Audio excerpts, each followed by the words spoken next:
Welcome to Marking the End Times. I'm Mark Hitchcock, and on this week's program, I want to talk about really the main news story that's being splashed all across the headlines all over the world. And this is the calls for peace, for a ceasefire in the Israel-Gaza war. Talk about peace in the Middle East right now is pervasive. It's dominating global news. The yearning for peace just keeps building. Protests continue to break out all over the world. And I believe this is a striking foreshadow of what's coming. The Bible tells us that the final time of tribulation, final time of 7 years that will begin after the rapture of the church, will begin with a peace treaty between Israel and its neighbors.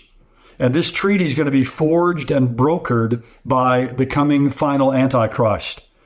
And the world stage has never been more ready for his appearance and for this temporary peace that he's going to bring to this earth.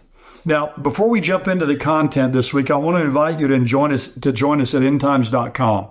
I mean, in these days of uncertainty and rapid change, it's critical for you to understand these times in which we live. And endtimes.com is your premier source for cutting-edge end times analysis, expert commentary, and in-depth reporting on the critical issues that are shaping our world today. We'll always provide free content here on YouTube each week. But for access to the latest, most in-depth coverage, join us at endtimes.com. Here in just a few minutes, we're going to go to the subscriber-only section and continue this study we began several weeks ago of the book of Revelation. I'm very excited about this study. Today, what I want to do is give an overview of Revelation chapters 2 and 3. These are Christ's letters to the 7 churches, and we'll get to that here in just a few minutes. But the prospects of a peace deal, a ceasefire agreement between Israel and the Palestinians is dominating world news. I've gathered headlines just these last couple of days, and here's just a small sample of what I found. And you notice every one of these is about peace. And I could have given dozens of these, but here are just a few. Foreign Affairs, the headline is, How to Keep Peace in Gaza. Global News says, Government of Israel is threat to world peace. Protesters and police clash in Tel Aviv for a third night. So, the government of Israel is the threat to world peace, to global peace. People are saying, look, this is going to lead to a regional war. It's going to lead even to a world war. And Israel is receiving a lot of the blame for this. Mass protests in Israel are mushrooming. We see it every evening on the news and online. Pressure on Prime Minister Netanyahu is growing worldwide. The U.S. is busily strategizing a deal. A CNN headline, Protesters flood Israel's streets to demand ceasefire. The article says hundreds of thousands of protesters took to Israel's streets for a second consecutive day, organizers said, as the country was brought to a near halt by a general strike over anger at the government's failure to secure a ceasefire for hostages deal.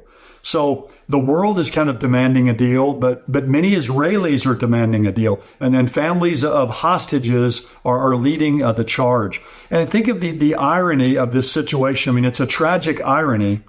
Israeli hostages are executed in a dark tunnel there in Gaza.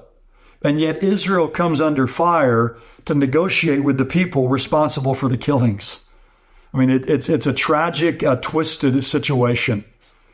The Guardian, the headline in The Guardian, with Israel's attack on Lebanon, the prospect of peace is moving even further out of reach. So obviously what's happening on the northern border with Israel, with Hezbollah, they're saying now is moving peace even further out of reach. Iran has said that they're waiting to retaliate against Israel for the killing of this Hamas leader in Tehran. They're waiting to see if a ceasefire can be hammered out. So a lot is depending right now on this ceasefire and this peace taking place. iNews, their headline, Israel's biggest ally has lost patience with Netanyahu's obstacles to peace. That's, of course, referring to the United States. The U.S. is beginning to lose patience in this situation. There's mounting frustration in the U.S. administration over the lack of a deal. Obviously, this is an election year, and they desperately want a deal. And the whole world seems to be growing more and more impatient and is demanding that a deal be made. Politico this week had an article, and in the article they talk about how everyone keeps talking about how there's going to be a ceasefire very soon. We hear, Secretary of State Anthony Blinken, and the Biden administration continually saying we're close. A deal's almost here. But the article in Politico had a sentence that really caught my attention. It says, a deal is always close, but in the end, it just proves unattainable. It's kind of always there. It's kind of this carrot that's hanging out there, but it can just kind of never get done.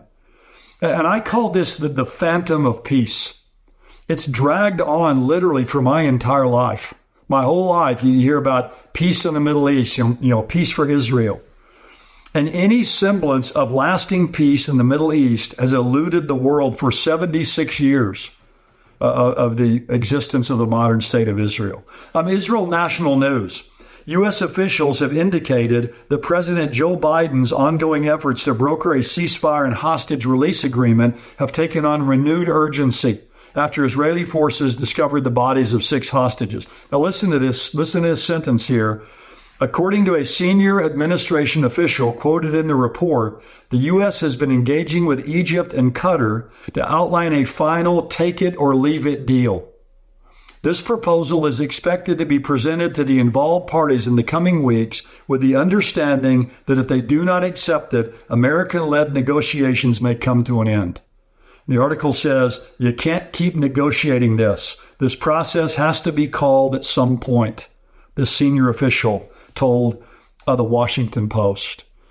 Now, in a kind of related story to this, the UK is putting pressure on Israel to accept the deal, and they're exerting really what little pressure they can. But in a story and reported in Reuters, the headline says UK suspends 30 of its 350 arms export licenses to Israel. So Great Britain will immediately suspend 30 of its 350 arms export licenses with Israel because they believe there's a risk that some of this equipment will be used to commit violations, they believe, of international humanitarian law. Now, the decision to suspend these licenses doesn't amount to some kind of blanket ban or arms embargo, but it only involves weapons they believe can be used in this ongoing conflict. Now, this isn't a big blow to Israel because the UK only supplies around 1% of the weapons that Israel uses. The United States, of the weapons that Israel imports, supply 70%. And that's why when the U.S. has dragged its feet on sending some weapons to Israel, or even people in our country are calling on this embargo against weapons to Israel, that would be the ultimate major blow to Israel. Of course, Israel, they produce a lot of their weaponry internally, but some of it is imported. But UK is kind of sending this message to Israel, trying to use this leverage to force them to the peace table. So the world right now is pining for peace. The world's demanding a deal. There is a clamoring for a ceasefire. And the voices are growing louder and louder every day, both within Israel and outside Israel. And all of this points to this coming treaty that the Antichrist will make with Israel in the end times. Now, here's a very important point to remember. I've mentioned this before, but I always like to highlight this and underscore this every time. The rapture of the church does not begin the 7-year tribulation period. Many people have that mistaken idea. It's the rapture that takes place, then the tribulation starts. The 7-year tribulation begins with some kind of a treaty or a truce, some accord or agreement that brings peace to Israel and that ultimately will allow them to rebuild their third temple. That's what starts the tribulation. So the rapture could happen today. The tribulation might not start for a week or a month or maybe a year.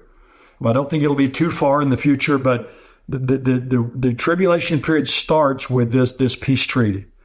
And we learn about this treaty in Daniel 9:27. That's the key verse. And before I read the verse, let me just make a comment here. This verse is amazing because the prophet Daniel foresaw the exact scenario we see unfolding in the world today. I mean, over 2,500 years ago, he says that Israel is going to have a peace made with them by this coming world ruler. And to me, that's strong confirmation, another powerful confirmation that the Bible is divine in origin. It wasn't written just by people. Daniel could never have seen this on his own, but God gave him this glimpse of the future, but the future is now. The NIV translates Daniel 9:27. He, and the he there means the coming Antichrist. If you look in the preceding context, it's talking about this coming prince. He will confirm a covenant with many for 1 set of 7 years. The ESV says, and he will make a strong covenant with many for 1 week. 1 week of years or 7 years. Now that word confirm or will make, the Hebrew word there can mean to be strong. It means to overpower. It can even mean to exert oneself. So it can connote the idea of enforcing or making strong a covenant. In other words, there might be a covenant that's already in place, but the Antichrist comes along and makes strong a treaty that already exists. Or it can carry, and I think this is probably the more kind of applicable idea, is the idea of a forced or compelled covenant or treaty, to be strong or to overpower. And we can see that developing right before our eyes. A leader will appear who will compel and force the parties to the bargaining table to accept terms of peace. So this will be an imposed peace. This won't be, as we read about earlier with the United States right now, a take it or leave it deal. This will be a take it and love it deal. In other words, the Antichrist will say, here's the deal, and he'll impose this on the parties. And it appears the Antichrist, in exchange, will give Israel some kind of guarantee of peace or protection as part of the deal. Because in Ezekiel 38, we know that Israel in the future is going to let down its guard. It says there in Ezekiel 38, verse 8 and verse 11, that Israel will be at rest and living securely. There'll be a land of unwalled villages. So think of how the world will respond to this, that this Antichrist will be hailed as the great peacemaker. This act will catapult him to universal popularity and power. Now, of course, we know from the Bible that this peace treaty will be a temporary peace. While Israel's living securely under that peace agreement, the God coalition will invade Israel and be destroyed. And at the 3.5-year point, at the midpoint of that deal, the Antichrist will break his covenant with Israel. He'll double cross Israel, and all hell will literally break loose in the land of Israel in the end times. But we can see today how the world is ripe and ready for the rise of the Antichrist. How it's ripe for peace. It's ripe for this Gog-Magog invasion. All the pieces of the puzzle are fitting into place.